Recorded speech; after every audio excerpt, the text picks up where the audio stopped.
Hello everyone, welcome back to my YouTube channel. ಯಾರೆಲ್ಲ ನನ್ನ ಚಾನಲನ್ನು ಇನ್ನೂ ಸಬ್ಸ್ಕ್ರೈಬ್ ಮಾಡ್ಕೊಂಡಿಲ್ಲ, ಪ್ಲೀಸ್ ಸಬ್ಸ್ಕ್ರೈಬ್ ಮಾಡ್ಕೊಳ್ಳಿ. ನನ್ನ ಮುದ್ದಿನ ಮಗಳು ಏನೇನು ಆಟ ಆಡ್ತಾ ಇದ್ದಾಳೆ, ಏನು ಮಾಡ್ತಾ ಇದ್ದಾಳೆ ಅಂತ ನೋಡಿ ನೀವೇ. ಎಲ್ಲ ಅಡುಗೆ ಮನೆಯಲ್ಲಿರೋ ವಸ್ತುನೆಲ್ಲ ತಂದ್ಕೊಂಡು ಇಲ್ಲಿ ನಾನು ದೊಡ್ಡ ಅಡುಗೆ ಮಾಡೋಳು ಅಂತ ಹೇಳಿ ತೋರಿಸ್ತಾ ಇದ್ದಾಳೆ. ಒಂದಿಷ್ಟು ನೀರಿಗೆ ಒಂದು ಸ್ವಲ್ಪ ಉಪ್ಪು ಹಾಕ್ಕೊಂಡು ಹಿಂಗೆ ಕಲಿಸ್ತಾ ಇದ್ದಾಳೆ.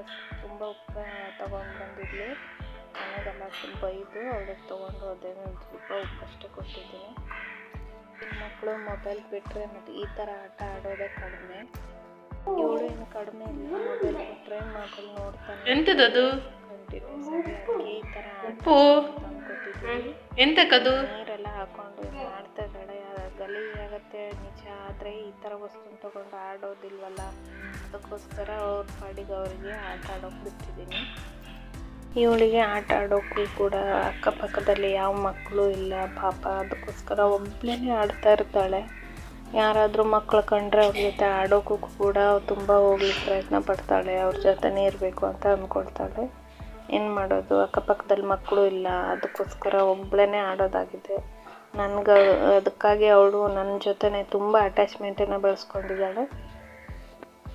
ಇನ್ನು ಊಟ ಕೂಡ ಅವಳು ಒಬ್ಬಳೇ ಮಾಡ್ತಾಳೆ, ತೊಂದರೆ ಇಲ್ಲ, ಊಟ ಎಲ್ಲ ಮಾಡ್ತಾಳೆ. ಮಕ್ಕಳಿಗೆ ಊಟ ಕೂಡ ಮಾಡಿಸೋದು ದೊಡ್ಡ ಕೆಲಸನೇ ಆಗ್ತಿದೆ. ಯಾವ ಮಕ್ಕಳು ಕೂಡ ಸರಿಯಾಗಿ ಊಟನೇ ಮಾಡಲ್ಲ, ಅನ್ನ ಹಾಕ್ಕೊಂಡು. ಅಂದರೆ ನನ್ನ ಮಗಳಿಗೆ ಹಸಿವೆ ಆದಾಗಿಲ್ಲ ಅನ್ನ ಹಾಕು ಅಂತ ಹೇಳ್ತಿರ್ತಾಳೆ. ಅಂಗಡಿ ತಿಂಡಿನ ನಾವೇ ಸ್ವಲ್ಪ ಕಡಿಮೆ ರೂಢಿ ಮಾಡಬೇಕಷ್ಟೇ. ನಾವು ಅಂಗಡಿ ತಿಂಡಿನ ಅತಿ ಹೆಚ್ಚು ತಂದು ಕೊಟ್ಟರೆ ಅವರು ಅದನ್ನೇ ಜಾಸ್ತಿ ಬೆಳೆಸ್ಕೊಂಡ್ಬಿಡ್ತಾರೆ ತಿನ್ನೋಕ್ಕೆ. ಮಕ್ಕಳಿಗೆ ಜಾಸ್ತಿ ಅಂಗಡಿ ತಿಂಡಿನ ನೀವೇ ಕೊಡೋದನ್ನು ಅವಾಯ್ಡ್ ಮಾಡಿ. ಹಸಿವೆ ಆದಾಗೆಲ್ಲ ಅನ್ನ ಅಥವಾ ದೋಸೆ ತಿಂಡಿ, ಏನಾದರೂ ಚಪಾತಿ, ಇಡ್ಲಿ ಈ ಥರ ಕೊಡೋಕ್ಕೆ ಟ್ರೈ ಮಾಡಿ. ಈ ವಿಡಿಯೋ ನಿಮಗೆಲ್ಲ ಇಷ್ಟವಾಗಿದ್ದರೆ ಪ್ಲೀಸ್ ಲೈಕ್ ಮಾಡಿ, ಸಬ್ಸ್ಕ್ರೈಬ್ ಮಾಡಿ ಅಂತ ಹೇಳ್ತಾ ಈ ವಿಡಿಯೋನ ಇಲ್ಲಿಗೆ ಎಂಡ್ ಮಾಡ್ತಾ ಇದ್ದೀನಿ. ನೆಕ್ಸ್ಟ್ ವಿಡಿಯೋದಲ್ಲಿ ಸಿಗೋಣ. ಬಾಯ್ ಬಾಯ್.